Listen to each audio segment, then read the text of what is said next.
Halo kawan pajak, kembali lagi di podcast 320 Short Hub, ruang diskusi paling informatif dari Kanwil DJP Jakarta Selatan 2. Pada kesempatan kali ini, saya begitu bersemangat karena telah hadir di tengah-tengah kami seorang sosok yang luar biasa yang ketika berbicara tentang visual dan storytelling, juaranya. Kita sambut Bang Bill Mohdor. Apa kabar Bang Bill? Alhamdulillah, terima kasih sudah diundang. Senang sekali. Selamat datang di podcast kami Bang Bill. Selain Bang Bill, kita juga sudah hadir di tengah-tengah kita.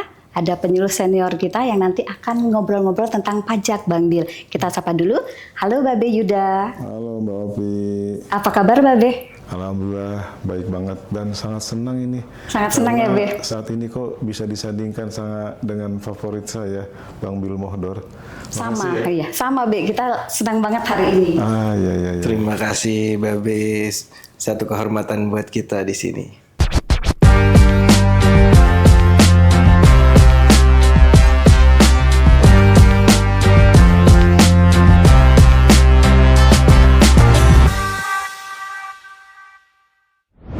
Bang Bill, sebelum kita masuk ke topik inti kita pada hari ini, saya penasaran nih Bang, dari ribuan konten yang sudah Bang Bill buat, ada nggak sih momen yang paling Bang Bill merasa, wah ini bukan sekedar hobi lagi nih, ini sudah jadi tanggung jawab profesional, ada nggak Bang? Sebenarnya sampai hari ini semua masih terasa seperti hobi, sesuatu yang kita passion about it, tapi ini juga sesuatu yang profesional kita lakukan. Mungkin kalau ngomongin momen di mana kita ada satu momentum yang berubah itu saat aku start make the Bill Mohdor Studio. Itu di tahun sekitar 2020-an. Itu kami bukan cuman berkarya doang, tapi kita juga membuat Bill Mohdor Studio di mana di sana kita ngerepresent seniman-seniman hebat Indonesia. Kita juga melakukan banyak kegiatan yang melibatkan kesenian, kebudayaan, baik secara profesional maupun non-profit. Banyak kita melakukan restorasi museum, pameran, dan juga melibatkan teman-teman seni rupa dan tim-tim kreatif lainnya. Dan itu semua berawal dari hobi ya? Betul. Dari hobi luar biasa. Baik, jadi membangun personal brand sampai sebesar sekarang tentu butuh manajemen yang kuat ya Bang Bill ya? Iya, itu jadi salah satu kunci kalau aku percayanya. Iya betul. Ada nggak sih tantangan atau keresahan yang muncul atau mungkin yang dihadapi ketika Bang Bill membangun personal brand tersebut dari sisi pekerja seni nih, ada nggak Bang?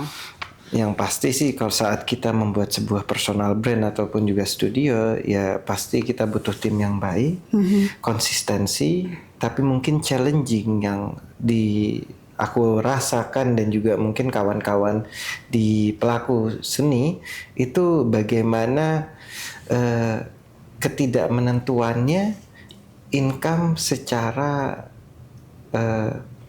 bulanannya, karena ada kadang ya very fluktuatif. We never know about the seni rupa ini sendiri sebenarnya. Oh gitu, berarti tidak bisa diprediksi gitu ya? Betul. Makanya itu dia kenapa sebagai pelaku seni itu kita harus kenal dengan manajemen, financial knowledge, dan juga planning jangka panjang. Iya, betul, baik. Berarti memang kita tidak bisa melihat sebuah karya seni itu secara terpisah, tapi ada kaitannya juga dengan tadi financial knowledge. Nah, terkait hal tersebut, ada nggak sih kendala tentang finance knowledge yang mungkin ketika menjalankan pekerjaan seni tersebut, sebenarnya pekerjaan seninya beres, tapi ternyata terkendala di hal tersebut. Ada nggak? Pernah nggak? Pasti, aku rasa itu udah jadi pengalaman semua teman-teman di pelaku seni ya. Kita harus fokus terhadap kreativitas, tapi sebenarnya kerjaannya bukan cuma itu. Ada manajemen di baliknya yang di sana harus ngurusin masalah finance, ngurusin tentang planning, terus ngurusin banyak hal branding, marketing, bahkan perpajakan. Itu yang jadi satu hal yang mungkin tidak terlihat banyak di depan layar, tapi sebenarnya that's a heavy job juga di luar dari kreativitasnya sendiri. Iya, berarti memang sebuah keniscayaan ya. Kita sebagai pekerja seni kayak Bang Bil ini tidak mungkin tidak bersinggungan dengan tadi disinggung masalah perpajakan. Betul. Punya pengalaman menarik nggak tentang perpajakan, Bang? Pastinya ya, kebetulan aku itu lama di Australia 7 tahun. Dan memang studio itu kita buat saat aku balik baru ke Indonesia. Jadi awal-awal tuh cukup bingung dengan bentuk sistem perpajakan yang berbeda banget kan pastinya. Harus laporannya kapan dan hal-hal lainnya yang very different. Very different ya. Iya. Oke, baik, menarik nih, Babe. Nah, ini nih kita akan meminta pendapat Babe. Tadi menarik ya, Bang Bil menyampaikan pekerja seni itu kadang terkendala tentang masalah perpajakan. Nih, menurut Babe ini bagaimana sih terkait kendala-kendala atau tantangan-tantangan yang kerap dihadapi oleh pekerja seni seperti Bang Bil? Oke. Kami sangat mengapresiasi Bang Bil terhadap tax awareness, bahwasanya kembali dari Australia ternyata ada administrasi perpajakan yang sedikit banyak cukup memusingkan gitu ya. Nah, ini kebetulan kan memang industri kreatif saat ini salah satu pendorong perekonomian ya, dengan konten-konten kreator, katakanlah demikian. Nah, Dijen Pajak itu sama lah seperti kementerian lembaga lain yang memiliki kebijakan, ingin selalu hadir bersama seluruh masyarakat, bersama seluruh masyarakat wajib pajak, termasuk juga kepada pekerja-pekerja seni ya. Nah, ketika teman-teman pekerja seni ada yang ingin diketahui tentang perpajakan, yang siklusnya itu sebenarnya hanya daftar, hitung, lapor, bayar gitu ya. Tapi mungkin secara teori, secara praktek ingin mendapatkan lebih dalam lagi. Nah, para pekerja seni itu bisa mengajukan permohonan untuk mendapatkan edukasi. Nah, kami siap hadir tuh. Kalau misalnya hanya satu pekerja seni ingin tahu tentang perpajakan, ya bisa datang ke kantor pelayanan pajak terdaftar seperti Bang Bil, bisa datang ke KP Pasar Minggu ya. Tapi ketika Bang Bil tadi di luar pekerjaan seninya ada kegiatan yang non profit, ngumpul-ngumpul deh dengan para pekerja seni lainnya, kita cari tahu yuk tentang pajak lebih banyak. Nah, itu bisa mengajukan permohonan kepada kami, bisa ke KPP terdaftar ataupun ke Kanwil DJP Jakarta Selatan 2. Minta kepada kami untuk bisa diberikan informasi perpajakan, baik yang spesifik maupun yang umum. Itu kami sangat ingin bisa membersamai wajib pajak. Ya, khususnya tahun 2022 ya, Mbak Opi ya, ada Peraturan Menteri Keuangan Nomor 110 tentang keterbukaan informasi publik. Jadi setiap kita itu memang wajib menyampaikan informasinya, khususnya kebijakan. Berarti jangan khawatir Bang, kalau misalkan Bang Bil masih terkendala atau teman-teman Bang Bil misal teman-teman pekerja seni terdapat kendala atau mungkin ingin mengakses informasi yang lebih tentang perpajakan seperti yang dijelaskan Babe tadi, kami Direktorat Jenderal Pajak membuka pintu selebar-lebarnya. Bisa ke KPP, bisa minta edukasi secara khusus, mungkin khusus untuk para pekerja seni, bisa. Dan kabar baiknya Bang, kami saat ini sedang bertransformasi. Abang pernah dengar tentang Cortex nggak? Iya, kebetulan sekarang buat perpajakan tuh ada tim khusus di studio kita yang menguruskan, dan kemarin aku baru dengar mereka lagi fokus untuk daftar di Cortex dan cukup baik sih. Oh, artinya sudah sampai Be ya ke Bang Bil tentang Cortex ini. Ya, ini keren sekali ya, Bang Bil selaku pekerja seni, dia memiliki manajemen, sebenarnya dipercayakan kepada manajemen untuk mengurus administrasi, tapi tetap Bang Bil ini tahu tentang Cortex. Iya. Keren ya? Keren.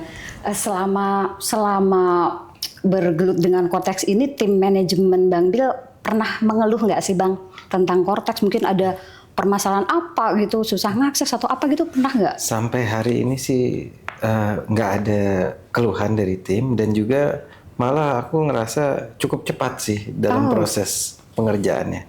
Cukup cepat, baik. Alhamdulillah ya. Berarti dengan adanya Cortex ini berarti tim manajemen atau tim keuangan atau tim teksnya Bang Bil sudah lancar dalam melakukan kewajibannya. Nah, mungkin Babe Yuda bisa dibedah sedikit Babe tentang apa sih hal-hal penting atau krusial di Cortex ini yang bakal bikin Bang Bil dan teman-teman pekerja seni lainnya yang bisa mengatakan, wah ini nih yang kami cari, seperti itu. Mungkin Babe bisa bedah dikit tentang Cortex. Ya, emang ini Cortex adalah aplikasi yang user friendly, dipakai oleh seluruh masyarakat wajib pajak sejak 1 Januari 2025 ya. Yang pertama sih menurut saya manajemen akses ya. Kita menggunakan NIK kita atau NPP 16 untuk mengakses. Kalau misalnya lupa password, kita nggak perlu mikir soal EVIN. Nah, yang kedua, ya, ini terkait sama tadi kemudahan manajemennya Bang Bil. Jadi memang data yang terintegrasi itu adalah ruh dari Cortex ya. Ketika wajib pajak mempunyai akun, nah wajib pajak bisa melihat tuh apa sih yang ada di profilnya di sana, ya khususnya misalnya transaksi tentang keuangan ya. Yang dimaksud dengan keuangan ini adalah katakan para pekerja seni mendapatkan penghasilan, lalu mereka melakukan pemotongan atas penghasilannya. Nah, bukti potong yang dibuat oleh project owner A, project owner B itu sudah bisa langsung dilihat di Cortex oleh para account, para wajib pajak termasuk pekerja seni. Jadi memang salah satu kemudahan sebulan 2 bulan lalu ketika wajib pajak menyampaikan SP tahunan pribadi misalnya, bukti potong itu tiba-tiba sudah tersedia di Cortex. Kita tidak repot seperti sebelumnya minta bukti potong ke sana kemari, entah pun kita bisa lupa dulu yang ngasih project siapa aja gitu ya. Nah, di tahun ini kita sudah melihat kehebatannya Cortex. Semua bukti potong sudah muncul di taxpayer account kita. Berarti jadi sekarang B, kita nggak repot-repot lagi ngumpulin data-data yang macem-macem B ya? Iya, ada energi yang dihemat memang dengan kehadiran Cortex ini. Itu istilahnya pre-populated data gitu ya. Jadi memang lebih efektif ya Bang ya. Jadi ketika tadi seperti yang dijelaskan Babe, bukti potong sudah muncul nih di Cortex-nya Bang Bil. Bang Bil tinggal ngecek aja, memvalidasi ya benar nggak kayak gitu. Itu luar biasa yang Bang Bil. Kalau sistem kami Cortex sudah setransparan dan semudah itu, apa nih pendapat Bang Bil soal pentingnya transparansi pajak sebagai bagian dari brand image seorang public figure? Iya, aku sih yakin ini satu hal yang penting ya. Kita mengikuti dari, dan juga apalagi kita bisa berkontribusi dalam memajukan sebuah negeri. Dan pajak menjadi salah satu backbone yang perlu kita support, dan juga harapannya ini bisa jadi satu dampak yang baik untuk seluruh public figure maupun pekerja seni. Dan itu juga akan mempermudah kita dalam melakukan banyak proyek dan hal-hal lainnya. Iya, baik, luar biasa. Tadi kita sudah membahas masalah Cortex yang sudah sedemikian canggih ya. Sekarang ada nggak satu hal dari Bang Bil yang masih menjadi ganjalan atau mungkin ada ekspektasi ke depan buat DJP gitu? Karena memang DJP ini kami berkomitmen ingin mengedepankan pelayanan. Nah, mungkin ada ekspektasi atau mungkin ada ganjalan dari Bang Bil yang bisa disampaikan? Iya, buat aku pribadi percaya bahwa seni rupa dan kebudayaan adalah salah satu tombak yang sangat penting di dalam kemajuan suatu negara dan juga menjadi kemajuan intelektualitas satu wilayah. Dan memang harapan kita sebenarnya perpajakan ini punya dampak yang penting saat bisa berkolaborasi dengan dan menyupport seni rupa dan juga kebudayaan Indonesia. Harapanku sendiri sih semoga kedepannya untuk memajukan market dari seni rupa Indonesia adanya insentif di dalam perpajakan bagi orang-orang yang mulai mengkoleksi karya seni. Aku melihat itu juga sudah banyak dilakukan di beberapa negara di luar, dan itu bisa berdampak sangat baik terhadap kemajuan market dan juga pasti akan menyupport banyak pelaku seni rupa yang ada di Indonesia. Gitu ya? Kalau aku sih itu ya, Be. Siap. Kalau mungkin bisa diceritakan insentif seperti apa yang Bang Bil lihat di negara luar?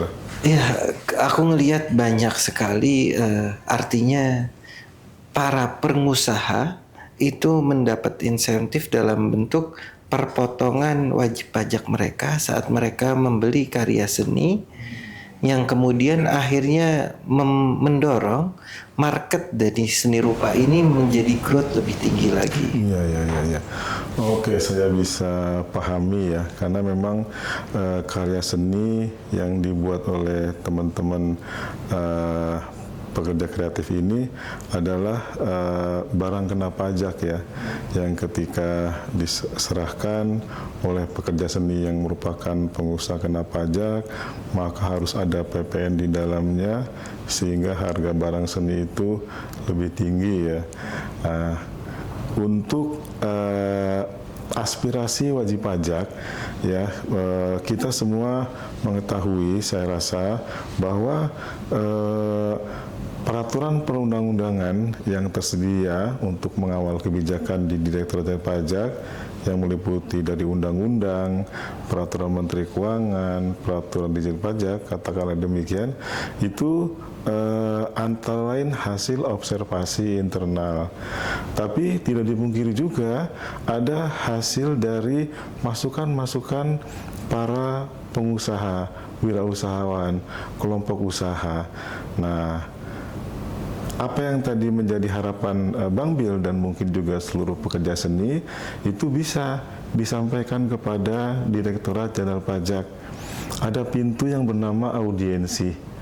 Jadi audiensi itu dari kelompok wajib pajak, ya katakanlah para pekerja seni, itu bertemu dengan beberapa orang di Direktorat Jenderal Pajak yang merupakan perumus kebijakan. Itu bisa kesempatan itu terjadi. Jadi langkah sederhananya cukup ajukan surat saja kepada kantor pusat Direktorat Jenderal Pajak bahwasanya pekerja seni, pekerja kreatif ingin melakukan audiensi, menyampaikan aspirasi terkait, katakanlah langsung disebut di sana fasilitas sebagaimana mungkin Bang Bil atau pekerja seni melihat ada fasilitas lain nih yang diberikan oleh DJP atau Kementerian Keuangan, itu silakan. Insya Allah kami terbuka untuk menerima aspirasi semua kelompok masyarakat wajib pajak. Terima kasih banyak, Pak. Iya, terima kasih penjelasannya, Beh. Ternyata Bang Bil, kalau kita ngobrol santai seperti ini kan, ternyata pajak itu bukan sebuah bahasan yang berat ya. Maksudnya kalau dari segi sisi pekerja seni seperti Bang Bil ini bisa menjadi investasi ilmu untuk keberlangsungan usaha Bang Bil dan teman-teman Bang Bil. Ya nggak yang Bang Bil rasain? Betul sekali sih. Betul ya. Nah, sekarang ada nggak sih pesan-pesan yang Bang Bil ingin sampaikan ke teman-teman pekerja seni yang lainnya dari obrolan-obrolan kita ini? Ya mungkin yang bisa aku sampaikan buat teman-teman di luar sana pun jangan takut. Artinya mungkin terlihat kompleks awalnya, tapi kalau kita datengin dan kita ajak ngobrol pasti bisa diselesaikan dengan baik. Artinya mungkin ketakutan itu hadir karena ketidaktahuan di awalnya. Gitu mungkin ya. Gimana menurut Babe Yuda? Iya, buat kawan-kawan pajak, pekerja seni kreatif, konten kreator, sebagaimana tadi disampaikan di sini, pajak memang tidak bisa kita hindari dalam kehidupan kita ya. Namun demikian, dengan informasi, ilmu yang kawan-kawan pajak miliki, apakah dengan belajar sendiri, apakah dengan mencari tahu ke KPP atau Kanwil, maka semuanya akan ringan dan mudah untuk diikuti. Apalagi kita memiliki aplikasi Cortex yang sangat user friendly. Lalu yang keduanya pun ketika menemui hambatan, ingin menyampaikan aspirasi, maka DJP sangat wide open untuk menerima kehadiran teman-teman pekerja seni. Baik, terima kasih Bang Bil atas kehadirannya di acara podcast kita hari ini. Semoga Bang Bil sukses terus ya bersama teman-teman pekerja seni lainnya. Terima kasih juga sudah diundang kemari. Semoga sukses juga buat seluruh kawan-kawan yang ada di sini. Terima kasih. Luar biasa kawan pajak. Jangan lupa like, comment, and subscribe channel YouTube Kanwil DJP Jakarta Selatan 2. Jika ada pertanyaan atau request tentang bintang tamu yang ingin kami hadirkan, silahkan tulis di kolom komentar. Akhir kata, saya Opi bersama Bang Bil Mohdor dan Babe Yuda pamit undur diri. Sampai jumpa di episode selanjutnya. Bye.